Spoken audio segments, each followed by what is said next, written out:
عبادت ضرور کیجیے، مگر معاملات پر بھی توجہ دے۔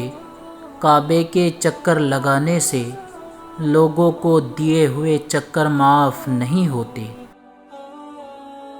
ہر انسان اپنی زبان کے پیچھے چھپا ہوا ہے، اگر اسے سمجھنا ہے تو اسے بولنے دو۔ دل کو بڑا رکھو، دماغ کو ٹھنڈا رکھو، آواز کو میٹھی رکھو، پھر کوئی ناراض ہو تو کہنا۔ کسی غریب کو تنگ مت کر، تیری طاقت پیسہ ہے، اس کی طاقت اللہ ہے۔ معاف بار بار کرو، بھروسہ صرف ایک بار کرو۔ اگر کسی کو تکلیف دے کر بھی اچھے سے سو لیتے ہو تو اپنے ضمیر کا جنازہ پڑھ لو، کیونکہ وہ وفات پا چکا ہے۔ لوگوں کے عیبوں سے اس طرح غافل ہو جاؤ جیسے سوتے وقت تم دنیا سے غافل ہو جاتے ہو۔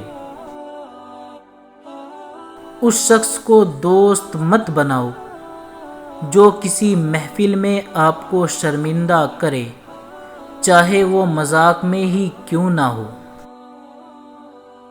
کبھی تم دوسروں کے لیے دل سے دعا مانگ کر دیکھو، تمہیں اپنے لیے دعا مانگنے کی ضرورت نہیں پڑے گی۔ خواہشیں بادشاہوں کو غلام بنا دیتی ہے، مگر صبر غلاموں کو بادشاہ بنا دیتا ہے۔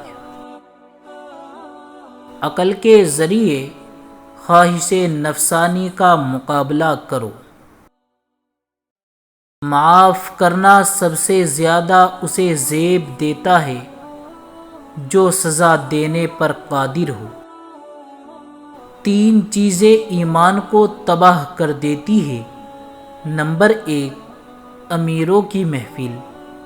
نمبر 2، عورتوں کی صحبت۔ نمبر 3، جاہلوں سے بحث۔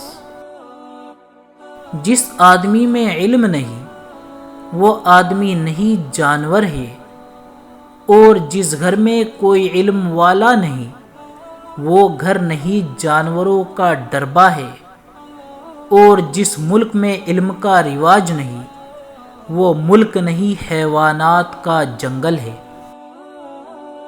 جو شخص تمہارے خون میں سے نہ ہو مگر پھر بھی تم کو عزت دے اور پیار دے تو بے شک وہ تمہارے لیے بہترین رشتہ ہے۔